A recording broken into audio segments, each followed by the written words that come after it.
Olá pessoal, nessa aula a gente vai tratar de sistemas motores, né?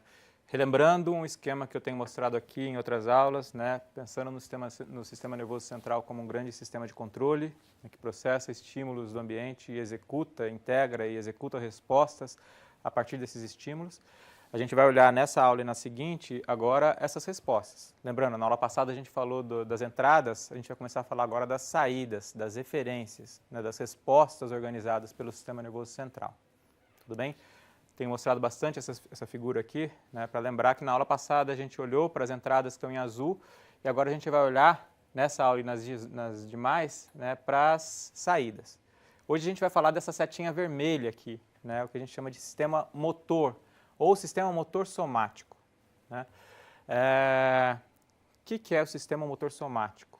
É uma saída que controla, né, a musculatura somática, ou a musculatura esquelética, músculo estriado esquelético, né? Por que músculo estriado esquelético? Vocês já viram isso lá na disciplina de células e tecidos, né? É a musculatura que está conectada com o nosso esqueleto e que produz movimento, né? Movimento da fala, movimento de eu ficar em pé aqui andando, me movendo. Isso só é possível por causa dessa musculatura estriada esquelética, né, que está conectada ao esqueleto, que por meio de alavancas, né, ela contrai e forma alavancas e com isso produz movimento. É essa musculatura que é inervada pelos sistemas motores pelo sistema motor somático e é esse sistema que a gente vai estudar nessa aula. Tudo bem? Então, vamos lá, né? Aqui estão as principais estruturas do sistema nervoso central que participam desse controle. Então, eu tenho a medula espinhal, já falamos bastante dela aqui, né? Porção cervical, torácica, lombar e sacral. A medula, ela termina lá no tronco cerebral, né? Bulbo, ponte, mesencéfalo. Vamos falar um pouco deles mais para frente.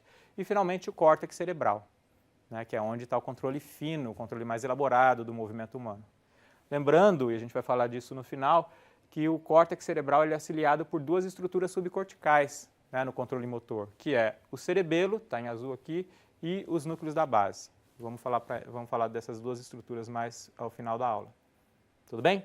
Então vamos começar da medula e vamos subindo até o córtex para ver como é que é essa organização do movimento humano. Bom, a medula a gente já comentou um pouco aqui, já viu onde ela fica, né, um canal ali lá dentro da coluna vertebral, né, nos forames das vértebras da coluna vertebral. E a gente viu que a partir da medula espinhal, né, que faz parte do sistema nervoso central, está em azul aqui, partem nervos, né, está em amarelo aqui na figura. Nervos que podem ser sensoriais, podem ser motores, podem ser autonômicos ou podem ser mistos, pode trafegar por esses nervos mais de um tipo de informação. No caso aqui, eu estou interessado no que está em azul na figura, né, nos nervos motores, né, a informação que está saindo, que está deixando o sistema nervoso central e está inervando a musculatura para produzir movimento, né. Vamos olhar um pouco, com uma ampliação um pouco maior. A gente tem aqui a medula espinhal, né, a substância branca, a substância cinzenta, que está representada em rosinha aqui. E a gente consegue ver que na medula espinhal, principalmente aqui no corno ventral, na parte ventral da medula espinhal, estão localizados os neurônios motores, né, que são as grandes estrelas de hoje, né? Por quê as grandes estrelas de hoje? Porque são os neurônios motores que vão inervar o músculo, né? Todos os nossos músculos são inervados por esses neurônios. A gente chama esses neurônios de neurônios motores alfa, ou motoneurônios alfa. Tudo bem? Aquele neurofisiologista que a gente comentou algumas aulas atrás, o Charles Sherrington, né, um inglês, ele denominou lá no século XIX, começo do século XX, ele chamou esses neurônios de a via final comum do sistema nervoso central. Por que a via final comum? Porque tudo que acontece no sistema nervoso central, para produzir algum efeito no mundo, algum efeito motor, né, tem que passar por esses neurônios alfa, porque são eles, em última instância, que vão inervar a musculatura. São os axônios desses neurônios, como está representado aqui na figura, que vão inervar as fibras musculares e produzir contração e, com isso, produzir movimento. Tudo bem? Então, essa figura está mostrando dois motoneurônios alfa, dois desses neurônios motores, inervando um músculo, né? Eu tenho duas unidades motoras, que é o termo que a gente usa para definir cada neurônio motor alfa e o conjunto de fibras musculares que ele inerva. Então, eu tenho um neurônio motor alfa aqui inervando diversas, né, algumas dezenas de fibras musculares, o de baixo aqui nervando outras dezenas. Cada conjunto desses motoneurônios e dessas fibras musculares eu chamo de unidade motora. Eu posso ter unidades motoras grandes, formadas por motoneurônios alfa grandes e que nervam, por sua vez, um conjunto grande de fibras musculares, ou unidades motoras pequenas, neurônios pequenos que nervam poucas fibras. Isso vai definir, a gente não vai entrar nisso agora, mas isso vai definir a precisão com a qual eu consigo controlar o movimento. Então, por ponta do dedo, eu tenho unidades motoras pequenas, consigo ter precisão de movimento. Na musculatura das costas, por exemplo, eu tenho unidades motoras grandes, né, e com isso eu tenho um controle um pouco mais grosso do movimento. Tudo bem? Bom, o processo de contração muscular a gente não vai investigar aqui nessa aula e nem nessa disciplina, porque vocês já viram isso na disciplina de células e tecidos. Então, a gente vai deixar de lado esse processo bioquímico de contração, mas a gente precisa lembrar que para que haja contração, necessariamente um potencial de ação tem que sair, ele tem que ser gerado no motoneurônio alfa, né, percorrer o axônio do motoneurônio alfa e promover, quando chegar no terminal desse axônio, numa sinapse aqui entre o neurônio e o músculo, a gente chama de sinapse neuromuscular ou junção neuromuscular, esse potencial de ação, quando chegar nesse terminal, ele vai promover a liberação de neurotransmissores, né, nesse caso, acetilcolina, e a acetilcolina, quando chegar lá nos receptores do músculo, vai causar vai desencadear um conjunto de reações que vai terminar com a contração da fibra muscular. Mas a fibra só contrai se houver liberação de acetilcolina nessa sinapse. Uma sinapse como aquelas que a gente já estudou, uma sinapse química como aquelas que a gente já estudou algumas aulas atrás. Tudo bem? Então vamos olhar um pouco melhor como é que isso acontece. Eu só queria lembrar vocês de uma coisa importante, né? Para que o sistema nervoso central consiga controlar o movimento, né, consiga produzir contração muscular de uma maneira adequada, ele precisa saber como que esse músculo está no momento em que o potencial de ação está chegando nele, né? E ele consegue saber isso por meio de uma modalidade, agora não motora, mas sensorial, que é a propriocepção, né? Eu falei sobre ela na aula passada. A propriocepção é aquela sensibilidade, aquela modalidade sensorial que permite o sistema nervoso central detectar a posição, por exemplo, de um músculo, a tensão que aquele músculo está submetida num determinado momento, das articulações, do sistema vestibular, mas nesse caso aqui eu quero lembrar, eu quero ressaltar os receptores musculares, né, que basicamente, ou proprioceptivos, como a gente normalmente classifica. Existem dois receptores lá no músculo principais, os fusos neuromusculares e os órgãos tendinosos de Golgi, ou órgãos tendíneos de Golgi, né? Os fusos, eles ficam lá distribuídos entre as fibras musculares e eles detectam, eles informam para o sistema nervoso central o grau de estiramento de um músculo, se o músculo está estirado ou contraído. É isso que eles informam para o sistema nervoso central. Os órgãos de Golgi, por sua vez, eles estão localizados nos tendões, né, no ponto de inserção entre o músculo e o osso. E eles detectam tensão, ou seja, qual que é a tensão a qual aquele músculo está submetido, se o músculo está fazendo força ou não. Veja, eu tenho dois receptores, dois tipos de receptores, um que informa estiramento e o outro que informa tensão. Essa informação chega até o sistema nervoso central e com essa informação, com base nessas duas informações, principalmente, né, o sistema nervoso central consegue agora controlar o movimento que esse músculo vai produzir, né, o grau de contração e a dinâmica da contração desse músculo. Tá? É fundamental ele receber essa informação sensorial para poder executar o controle. Bom, vamos olhar o tipo mais simples de movimento que existe no sistema nervoso central. É o movimento mais simples, que depende de menos circuitaria, que é o chamado reflexo de estiramento, ou reflexo miotático, é outro nome que a gente dá para esse reflexo. Eu digo que ele é simples porque ele depende de dois neurônios só. Eu posso pensar que eu tenho só dois neurônios, um neurônio sensorial e um neurônio motor. O neurônio sensorial vem lá do fuso neuromuscular, inerva o neurônio motor alfa lá no corno ventral da medula, esse que eu acabei de falar, e esse neurônio motor vai voltar lá para o músculo e produzir movimento. Então, um reflexo de estiramento, no fundo, ele é o seguinte, é o que essa figura está mostrando. Imagina que eu estou olhando para o meu bíceps, né?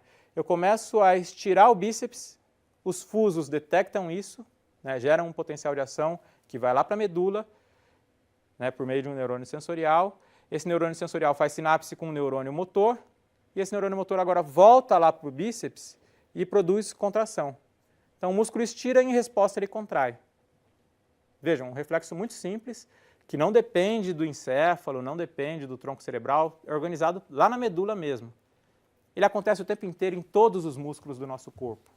Ele é um reflexo importante para manter tônus muscular.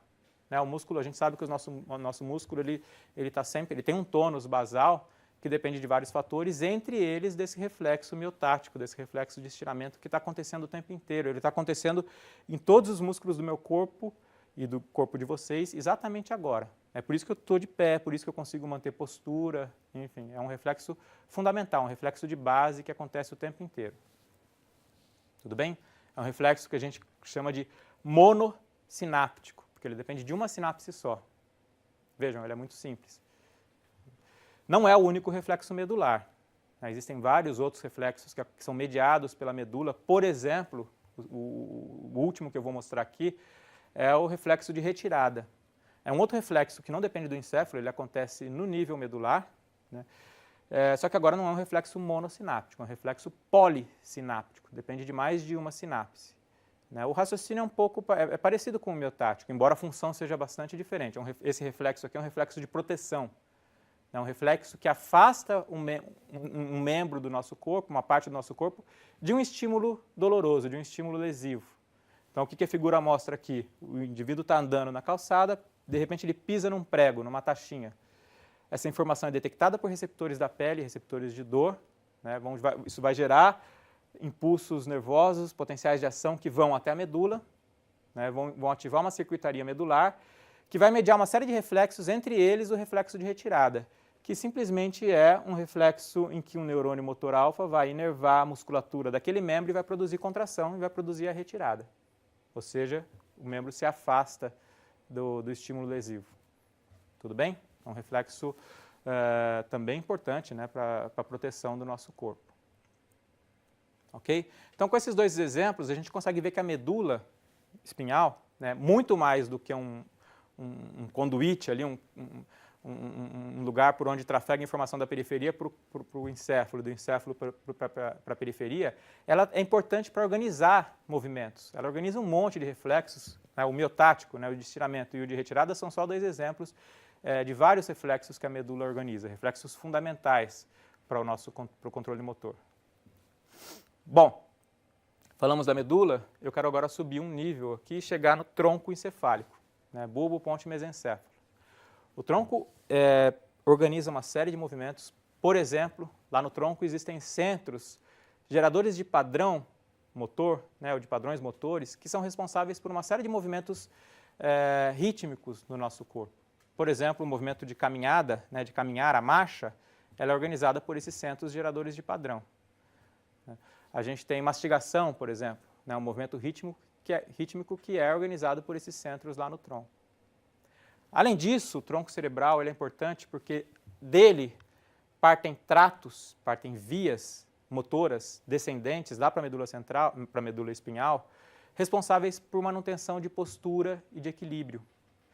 O fato de eu conseguir ficar em pé aqui, como eu estou agora, dando essa aula, ele só é possível porque existem tratos que partem lá do tronco, né, partem lá de núcleos do tronco cerebral, núcleos vestibulares, por exemplo, responsáveis por manutenção da postura. Esses tratos inervam a musculatura proximal, né, a musculatura do tronco, né, proximal, ou seja, que estão próximas da linha média do nosso corpo. E essa musculatura proximal permite com que eu consiga manter postura. Né, para executar um movimento, eu preciso manter uma postura, né, senão eu desabo aqui. Então, a postura e o equilíbrio ela é controlada por esses tratos, principalmente por esses tratos que partem lá do tronco cerebral, de núcleos do tronco cerebral. Núcleos que recebem informação de várias outras regiões, por exemplo, do sistema vestibular, lá do labirinto. Né, os núcleos vestibulares, como o nome indica, recebem informação do labirinto, do sistema vestibular, que é responsável por manutenção do equilíbrio. Então, veja como o tronco é uma estrutura importante no controle motor. E, finalmente, agora subindo mais um nível, vamos chegar lá no córtex cerebral. Né, o córtex cerebral é aquela região em que os movimentos mais elaborados, movimentos finos, complexos, como o movimento da fala, ou tocar piano, né, movimentos, principalmente os distais no nosso caso, né, movimento das mãos ou dos pés, é lá que eles são organizados, que eles são planejados, que eles são integrados e que são executados. Então vamos olhar o córtex cerebral, né? E a gente consegue ver nessa figura que as principais áreas motoras que eu pintei aqui estão lá na região frontal do córtex cerebral, né, no lobo frontal. Né, então, são mais anteriores. Isso aqui é um córtex, né, é a visão lateral nesse plano. Né, então, eu tenho aqui as regiões frontais, né, córtex pré-frontal, área motora suplementar, área pré-motora e, sobretudo, córtex motor, né, o córtex motor primário, que eu vou mostrar daqui a pouco. Fica lá no giro pré-central. Né. Claro que essas áreas não funcionam sozinhas, elas dependem de áreas mais posteriores, por exemplo, o córtex parietal posterior. O córtex parietal posterior é uma área sensorial integrativa que integra informação sensorial e manda para áreas motoras. Tudo bem? Então, todo o nosso movimento, planejamento e execução do movimento depende dessas áreas frontais aqui, dessas áreas mais frontais. Joia, né? Eu queria dar um enfoque no córtex motor, particularmente, né, nessa área em vermelho aqui, né, que é o córtex motor ou córtex motor primário, porque é dessa área que partem os neurônios que vão para a medula, né, que vão lá para a medula e da medula inervar a musculatura. E a gente consegue ver que o córtex motor primário possui um mapa, como o córtex somestésico primário também possuía. Lembra? Eu disse que os córtices sensoriais possuíam mapas, possuíam uma organização topográfica da informação sensorial. Nos córtices motores também existem mapas, a informação é organizada. Então, cada região lá do córtex motor inerva uma região específica da pele. Né? Claro, é um mapa distorcido também, porque a gente sabe que algumas regiões, do nosso corpo possuem um controle motor mais fino do que outras. Né? De novo, a região da boca ou a região das mãos, ela possui um controle motor muito mais fino do que outras regiões. Ok? Do córtex motor primário, partiu uma via, né, muito importante para o controle motor, principalmente para esse controle motor mais fino, mais complexo, que é a chamada via piramidal. Né? Ou, nome mais anatômico seria trato ou via córtico-espinhal lateral. O que esse nome quer dizer? Não, parece um nome complexo, mas ele indica exatamente o que é essa via. É uma via que sai do córtex, vai para a medula espinhal. E por que lateral? Porque inerva a musculatura mais distal, mais lateral aqui. Né? Controle das mãos, da boca, um controle mais fino. Enquanto as vias do tronco inervam musculatura mais axial, mais proximal, a via piramidal inerva musculatura mais distal, mais lateral. Tudo bem? É uma via que parte lá do córtex motor primário, né? Passa pelo bulbo, decursa lá no bulbo, né? Ela cruza, de novo, a informação motora ela é cruzada como a informação sensorial. Então, o córtex motor do lado esquerdo, né? Do lado esquerdo inerva a musculatura do lado direito do corpo e vice-versa, a informação é cruzada, ela cruza lá no bulbo, lá na região das pirâmides bulbares, esses nomes não interessam para a gente agora, né? E vai terminar na medula espinhal. É uma via que, se for lesionada, causa déficit motor bastante severo. Tudo bem? E é a via responsável principalmente por esse controle consciente dos nossos movimentos. Ok? Bom, a gente viu já, então, medula, tronco e córtex. Eu queria agora, rapidamente, de maneira muito breve, muito resumida, comentar a atividade, né, de duas estruturas subcorticais que são o cerebelo e os núcleos da base. Né? Só de maneira muito breve aqui. Né? O cerebelo, ele é uma estrutura motora importante na medida em que ele faz, em tempo real, né, na medida em que a gente está planejando e executando um determinado movimento, ele faz correções desse movimento. Né? Vou dar um exemplo aqui que eu acho que ajuda vocês a entenderem a função do cerebelo. Imagina que eu quero fazer esse movimento aqui, ó, levar a ponta do dedo até a ponta do meu nariz. Eu consigo fazer isso sem problemas. E consigo fazer isso sem problemas por causa da ação do cerebelo. O cerebelo vai corrigindo o movimento na medida em que eu vou fazendo o movimento. Sem o cerebelo, ou com um cerebelo lesionado, o que eu tenho o que poderia acontecer é o seguinte: eu vou fazendo o movimento e o movimento eventualmente vai passando, né, ou ele vai faltando, eu não tenho essa capacidade de corrigir um movimento.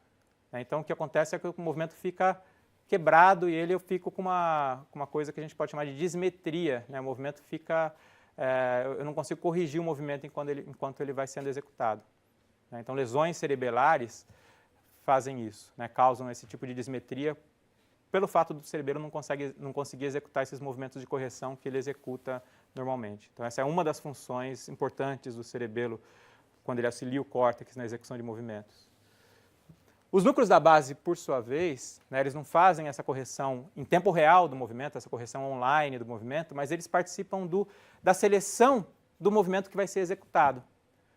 Então, os núcleos da base eles são muito importantes no aprendizado motor. O cerebelo também mas os núcleos da base eles são importantes porque na hora que eu vou escolher um plano motor a ser executado, é como se o meu córtex consultasse os núcleos da base para que a seleção do plano motor para que o córtex consiga selecionar o plano motor aprendido, o melhor plano motor possível.